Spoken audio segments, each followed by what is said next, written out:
Welcome back to the channel, everybody. I am Mick Alfany. So we're going to begin right here with this little tweet from the Digital Monetary Institute.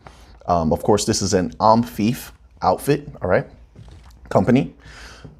This tweet says this here. It says, is connecting CBDCs a viable means of improving cross-border payments?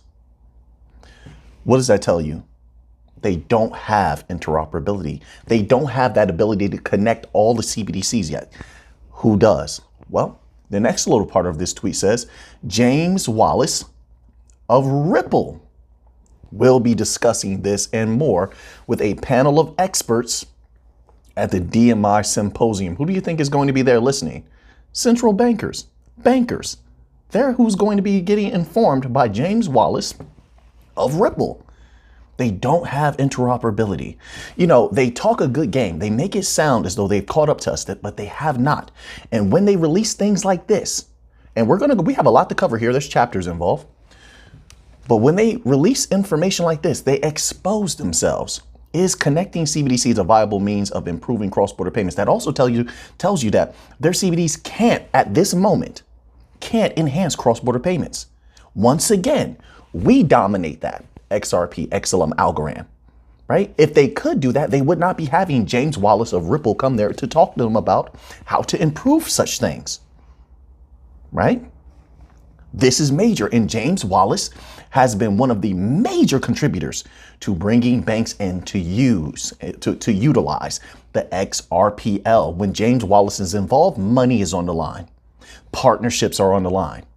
So I'm interested to see if they release the transcript from this. This is going to be interesting. They're saying that this is going to happen in May 2023, May the 10th and May the 11th. So we need to put that on our calendars, and hopefully we can get some transcripts, or, maybe they'll release a few video clips and we can analyze that. There may be a lot of information to extract from those, right? So I'm definitely going to put that on my calendar. Let's move on to another little tidbit here. They're really telling a lot as of late. They definitely are. You just have to have eyes to see. So this here, actually, I want to go to another article here on the European Central Bank. We'll cover that first, and then we'll go to the Blockswork article about the SEC, okay? So this is from the European Central Bank. They're telling on themselves, but they use language, or rather verbiage, that is technical, so that is hard for anyone outside of their circle to understand. But you and I understand, and we're going to look up these words. We're going to inform ourselves of what these terminologies mean, and then we're able to extract that information that we need to understand where we are in the deployment, or not where we are, but how close we are to the deployment of the new financial system.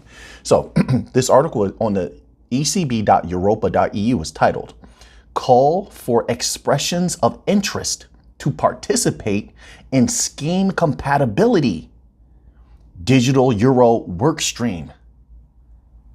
I told you, we've got them. We've got them right where we want them.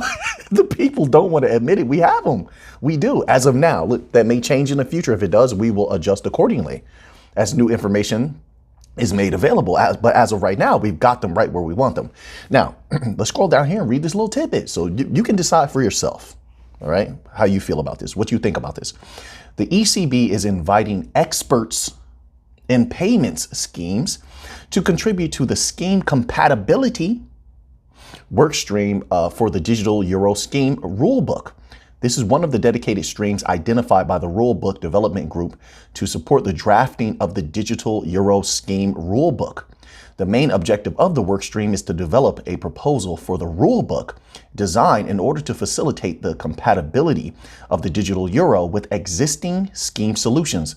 So a little bit here, they're talking about exchange of information, obviously, sort of ISO 20022 type things, where there's going to be you need a medium, right, where there can be messaging across the board, which is going to get a little bit iffy, depending on what the BRICS nations decide to do. Or I don't know, are they going to be complying with ISO 20022, things like that? And remember, we're just talking about the messaging capability, the ability to send information back and forth, the data, that's all, right? So you have that. But you also have to have the ability to enforce. Now, this is key. The ability to enforce any rules that you're going to have that you want to govern your CBDC. All CBDCs will be different. So then not only do you have to have the rules enforced, which is where smart contracts come in. That's number one. Smart contracts. And I said this like a year and a half ago. Remember, we talked about artificial intelligence about a year and a half ago. We talked about artificial intelligence and quantum computing in conjunction or correlation with these CBDCs or MBDCs rather. You need that. You need AI and you need smart contracts to enforce the rules. Why do I say that? Well, number one, you're not just going to be operating. I think in the future, let me be quite honest. I think most of these CBDCs or digital assets are going to move through decentralized systems. I think we're moving towards a decentralized world and it's inevitable. But you're still going to have some centralized offerings, obviously. But when it comes to decentralization and you have your CBDC floating around the world, you need some way to be able to not only enforce those rules, but you need to make sure that you do not step on the toes of other digital currencies and CBDCs that have been deployed by other countries. So you also have to have that there. That's where AI comes in, smart contracts, but also AI, and who can facilitate that? Right now, they can't facilitate that. That's why they're bringing in experts. That's what they're telling you here, right? I mean, you can read this for yourself. It's on ecb.europa.eu. You can read this yourself. But they can't do that as of right now. But Ripple can do it. Stellar can do it. Algorand can do it. Hedera can do it. On and on, etc. The bank coins overall can do it. But let's continue on here. We've got them right where we want them. That's just my humble opinion.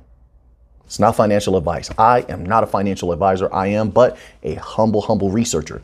Let's continue on. It says the proposal should be accompanied by an impact analysis of existing scheme solutions, including recommendations for paragraphs for the following sections of the rule book.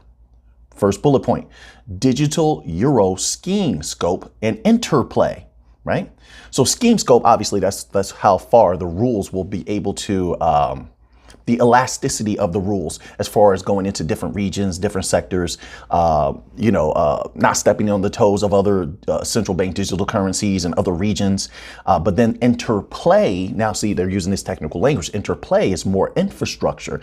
It's like, well, what infrastructure can we use that we can actually exact these limitations, while at the same time you want limitations, but you also want elasticity, because somebody should be able to use the digital euro in Europe. They should also be able to use it in Australia. They should also be able to use it in South America, theoretically speaking. So you do want that elasticity there, but we'll continue on. Let's continue on. It says separation between scheme and payment infrastructure. Now that's going to get a little bit tricky. You see, they're stuck in a legacy system mind state, and this is why they can't beat us. This is why they don't have superior tech to what we do, and they need us. Because in the old system, the information, the data, and then the payments were separate, right? We all know that, right? But now what's happening is everything is being brought together. Now they separate things so they can understand it a little bit better and be able to control it a little bit better. But that time has long since passed. Now we have the technology to combine everything together. But why? See, this is why you have to know. This is why the money is going to flow into the bank coins. Why do they need it to be separated? Because they don't have the manpower, or not really the manpower, so to speak, but they don't have the minds, the blockchain, the DLT, really, distributed ledger technology minds, to be able to understand what's in front of them and handle that new workload. They don't have it. The Bank of International Settlements made that very clear. So they're trying to keep it sort of archaic and how they used to have it, where the information, the data, and the payments are separate. At least this is what I'm reading. I could be completely wrong, everyone. Feel free to correct me in the comment section if you have different thoughts about what you're interpreting from this. And I'm always open to learn. You know that. We're growing together. We're working together here. This is a team effort here, okay? But this is what I'm grasping. Because look, it says separation between scheme and payment infrastructure, interaction with other payment schemes, including other emerging CBDC schemes. So they just corroborated what I was just saying before.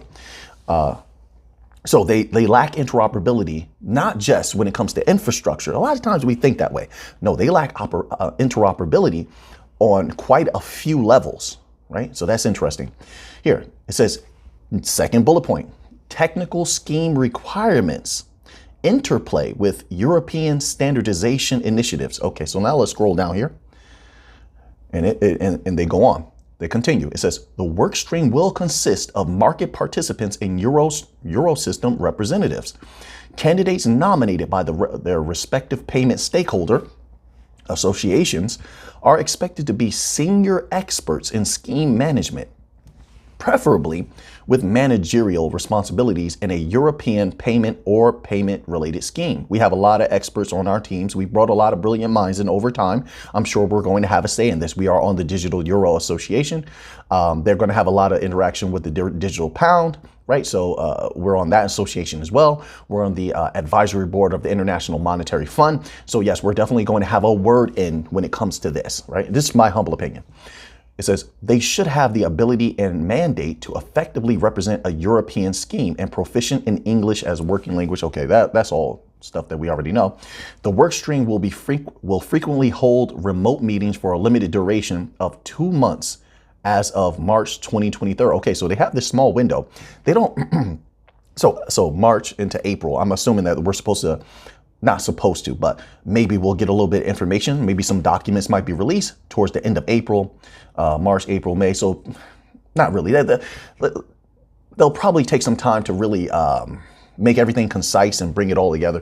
So probably somewhere around the middle of May, towards the end of May, I would assume. Like, of course, they could take a little bit longer, but we should be looking for some information to come out of this. This could be very interesting in my humble opinion, but it shows that we've got them right where we want them. That's how I feel. We've been winning all along. We've been dominating. We're doing great deals. We're building corridors. We have a myriad of companies across the Bankcoin blockchain, well, the new financial system, really overall. Let me just say that. Building things and building new ways, new use cases. So everything is looking good is what I'm saying. But let's move on here, right?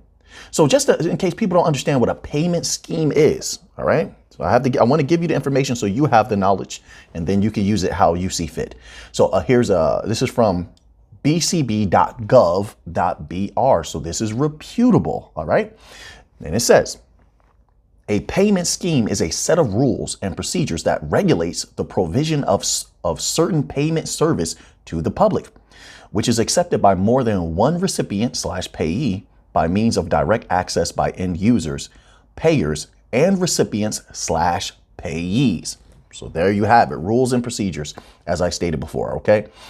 So now, which obviously smart contracts, artificial intelligence, machine learning, interoperability is going to be key in this, right? And maintaining stability as well. That we'll talk about that another time. So now, oh, sweet Stellar. We get to a little bit of Stellar news, right? So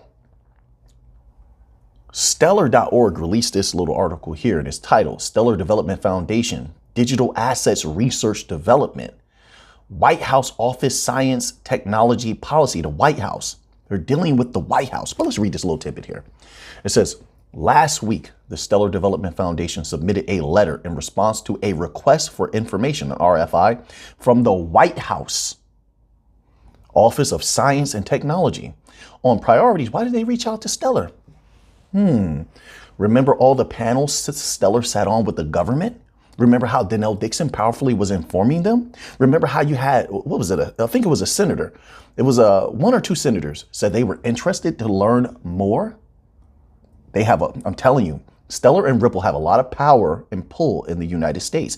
There's a rogue faction, of course, that's going against all of crypto, but there's a huge opposite to that. There's an equal opposite to everything, and the opposite loves Stellar and Ripple. So anyway, let's continue on here. It says, as we explained in the letter, digital assets have the potential to fundamentally transform how people across the world think about and use money, and to expand access to fast, affordable, and transparent financial services forever. When I read that, what I hear is when they say fast and affordable, that means that money's going to flow. People can send money with ease, and there's going to be a consistent flow of money through Stellar if there's infrastructures ever set up in the United States. And if we get any type of regulatory clarity, I believe that there will be a lot of different businesses using Stellar in the United States. What does it do to the price of XLM? Does it stay at 7 cents, 8 cents? You tell me, but I don't think so. So now let's continue right here. and transparent financial services forever. That's just sprinkles on top, makes it delicious to the government because they want to know what people are spending. Where is it going? Is it being used for illicit activities, quote unquote, all that silly stuff. At the Stellar Development Foundation, we believe the U.S. government can. Look how they're advising the government. They reached out to Stellar. Stellar didn't say we reached out to them. They reached out to Stellar. That's powerful. But let's continue on here. At the Stellar Development Foundation, we believe the U.S. government can and should play a critical role in shaping the evolution of this emerging and complex field. Through targeted research and development, the United States has the ability to ensure financial stability and consumer protection, promote responsible innovation, Stellar, and advance U.S. competitiveness. Obviously, they're talking about themselves.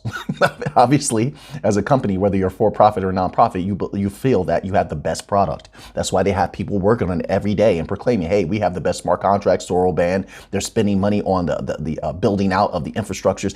Listen, nonprofits want to be the best also. It doesn't have to be about money. They want to be the best. They want to be legendary. They want their product to be used. They want to live forever. And this is no different here. They want to take this and they know they have the government right where they want them, to where the government has to reach out to them to ask questions. Let's continue on here. Our letter focuses on 2 areas for further research and development. Software interoperability. There goes interoperability again. Because why? They don't have it. Let's continue on here. And novel forms of programmability. Software interoperability, okay? We urge the U.S. government to prioritize interoperability among digital assets, including the development of common standards that allow systems to freely interact with one another. Interoperability among technology products and platforms, including the digital asset space, benefits the public interest by promoting competition and innovation, and by laying the groundwork for a truly open and accessible financial system, which is the only way they're going to compete with the rest of the world, which is moving towards deploying the new financial system at a lightning pace. But let's continue on here. The government should explore technical and standard setting measures to foster interoperability among digital assets, as well as between digital assets and traditional financial infrastructure. Of course, like I said, this will happen after regulatory clarity. And right now they're in the stage where they're wiping out the rest of crypto. We always knew this was going to occur. We spoke about this many times over the last few years. And now they are beginning that phase. You see the rest of crypto is getting dominated, just not dominated, desolated rather.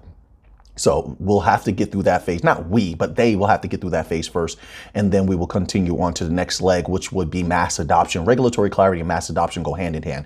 Although if we get a positive outcome in that Ripple case, I think that we can get a jog going. A jog will go into a run rapidly, but one step at a time. Programmability, next bullet point, programmability of digital assets. This was a potent read. Make sure, I can't say make sure, but if you get a chance to go to stellar.org and read this yourself, it's powerful. Programmability of digital assets. One of the unique benefits of digital assets, whether created by a private issuer or public entity, is that they can offer novel forms of programmability that are not feasible with traditional physical assets or existing forms of fiat currency. We therefore strongly encourage OSTP and other relevant federal agencies and departments to explore, including through hands-on experimentation and pilot projects.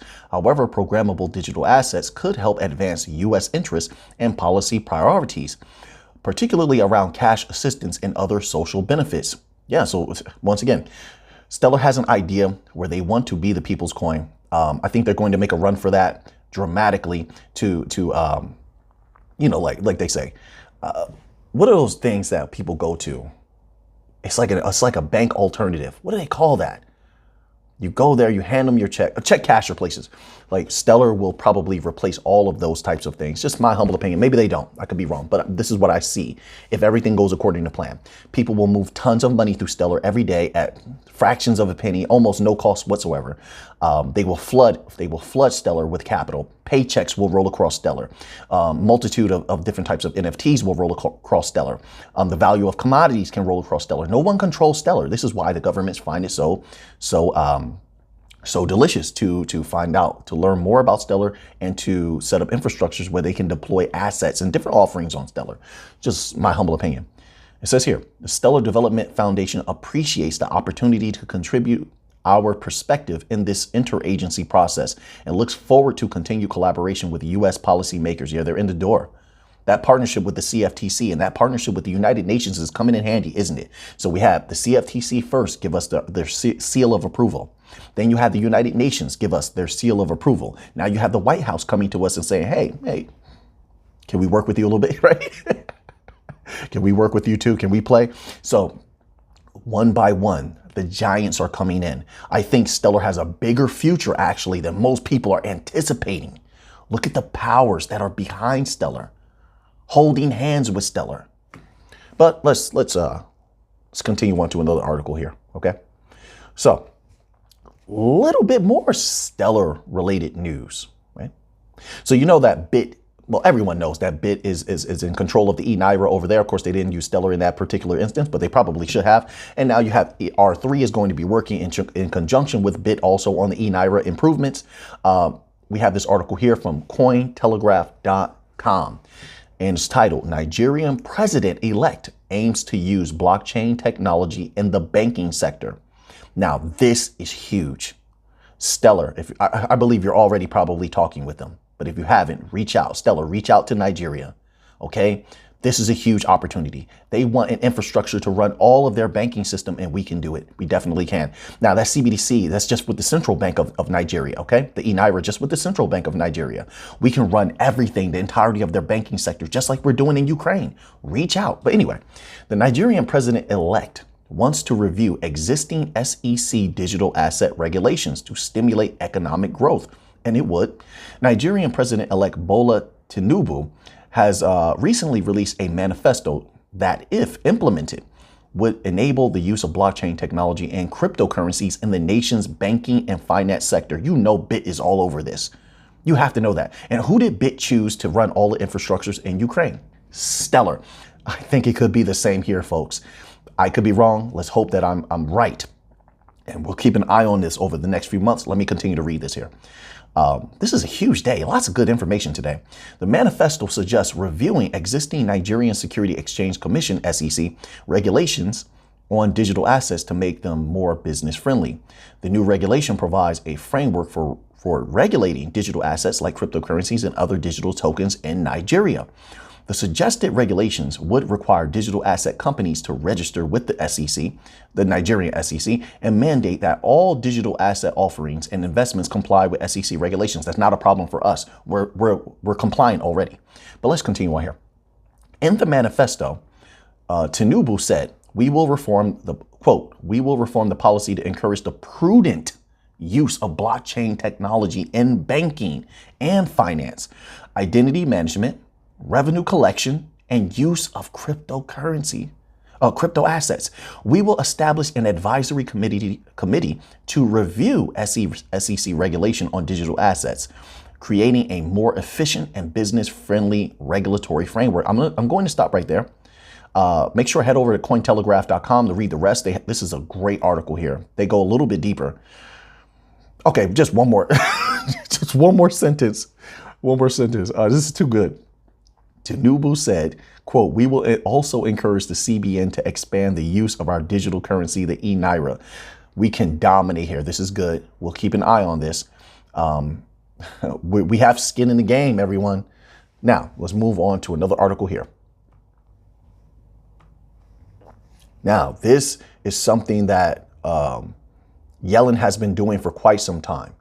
And I think I understand why.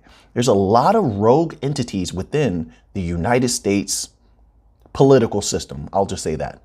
And I don't put it past them that they may not come to a deal on the debt ceiling. I don't put it past them. I don't. Because it seems that maybe some entities want the collapse of the United States so they can roll out the new, not just the new financial system, but the new world system. The new financial system is just a mechanism of the new world systems. But anyway, this article here is from finance.yahoo.com and it's titled, Yellen warns lawmakers default will produce financial collapse. We've been talking about this for since January when they first hit the debt ceiling, like twice. They hit it like 2 or 3 times in a row. No, it was in December. My apologies. I think it was in December. And we've been telling people, hey, if they don't come to a deal, there's problems. I mean, the US dollar, the US financial system has so many swords hanging over their head by a horse's hair. It's unbelievable. Let's continue on here. U.S. Treasury Secretary Janet Yellen warned lawmakers that failure to pay U.S. government bills, quote, will produce economic and financial collapse, and that prioritizing some payments over others, quote, is just default by another name. That I agree with, and I don't agree with a lot. I don't agree with many things with Janet Yellen, but I agree on this. Let's continue here. Quote, we should not think that prioritization is the solution to the debt ceiling issue. Prioritization is simply not paying all of the government's bills when they come due. That is something we have never done since 1789. That should be an eye-opener to people. There's something different in the air, folks. Something's coming. I take precautionary measures. It's personally what I do. Okay, I'm not telling you to. You have to make up your own mind. But I would protect myself at all times, like it's a fight. She said, Yellen said, it's critical that the government pay all its bills as they come due. Okay, let's scroll down here. The Treasury chief's comments come a day after U.S. President Joe Biden unveiled his $6.9 trillion budget proposal. Wow. A defiant opening move. Yeah, that's not, I wouldn't say defiant, but that's concerning. 6.9 trillion? Whoa.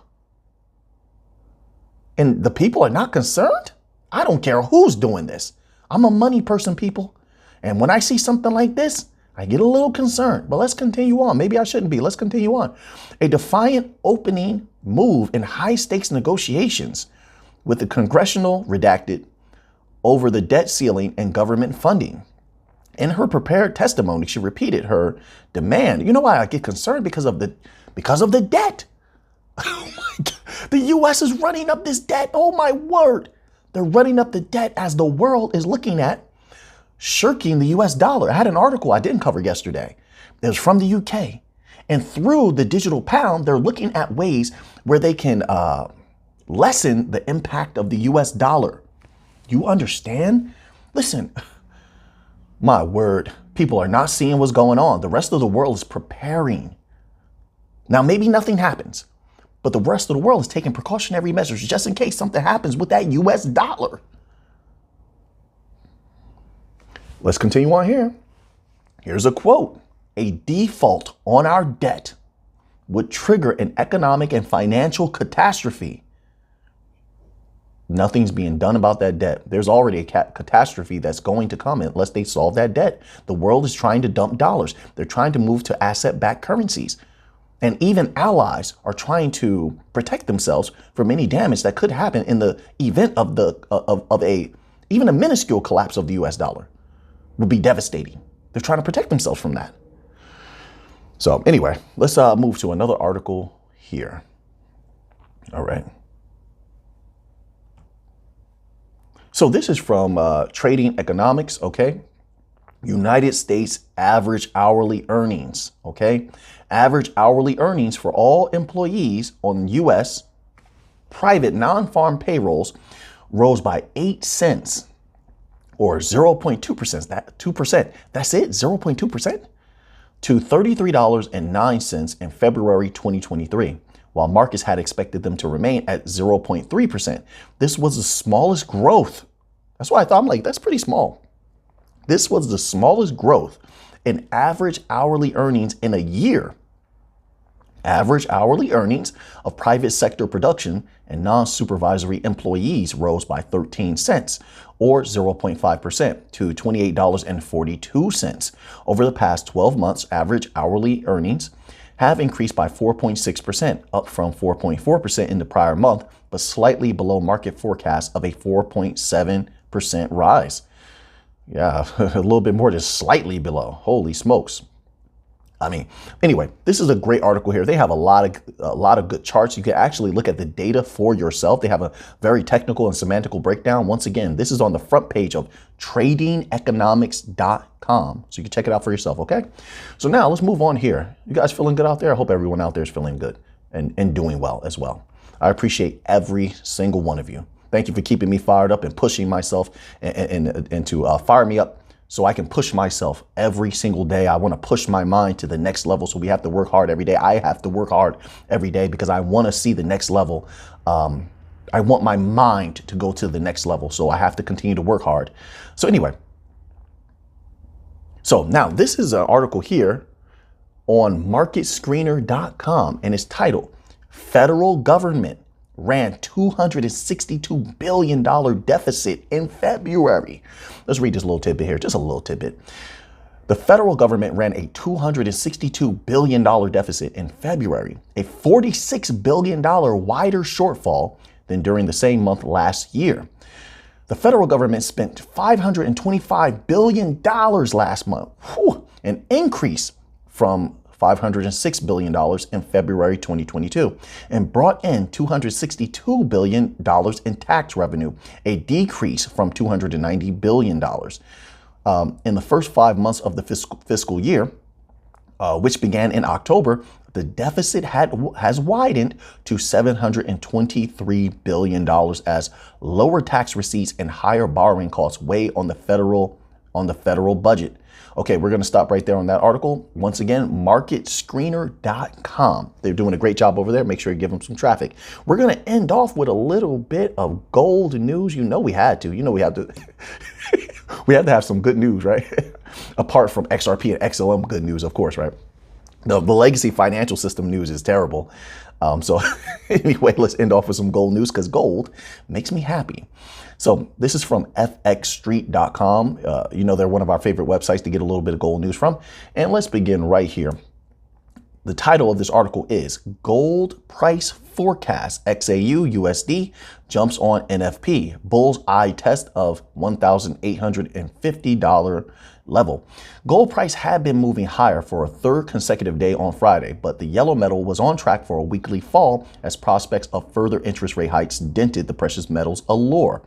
While traders awaited a U.S. non-farm payrolls report, the non-farm payrolls report has arrived as follows. Here we go. U.S. non-farm payrolls, U.S. change in non-farm payrolls, February, 311K. All right. Revisions, U.S. change in non-farm payrolls, February, 311K. All right. U.S. unemployment rate, February, 3.6%. Next bullet point, U.S. average hourly earnings, February, 0.2%. Average hourly earnings, we read a little bit about this in the last chapter. In February, 4.6%. On the knee jerk, gold price has rallied to a fresh corrective high near $1,845 as markets price out the odds of a 50 basis point rate hike from the Federal Reserve this month. The main disappointments come in the unemployment rate that might have been expected to remain unchanged at a historically low level of 3.4%, while average hourly earnings were a big disappointment also. However, when combined with yesterday's jolts, whereby the Federal Reserve's favorite gauge of labor demand strength, the vacancies over employment ratio, V/U ratio, unquote, these reports do not bode well for a Fed that is hoping for a meaningful slowing of the labor market. The analysts at TD Securities explained that yesterday, the V/U ratio remained at a historical high of 1.9 vacancies per unemployed person. In terms of quits, the quits rate did decline to 2.5%, a 2-year low. Woo. But the layoffs rate remained quite low at 1.1%, and in line with it remained quite low. That's questionable. My word, there's been so many layoffs happening lately, but let me continue. Quite low at 1.1% and in line with what we've seen in 2022. Is that so? There's been massive layoffs going on. Maybe that data will be taken in at a later time. Let me just keep that in mind, okay? Overall, a robust report in line with the continued labor market strength, unquote, the analysts urged. Nevertheless, the non-farm payrolls has missed the mark in some key areas, although this could be regarded as a mean revert in February after the gangbuster report that saw a job creation surge to an unexpected 517,000 in January. That was questionable in my opinion also. There's a lot of ways to make it look like your business is doing well and you're just throwing out job openings.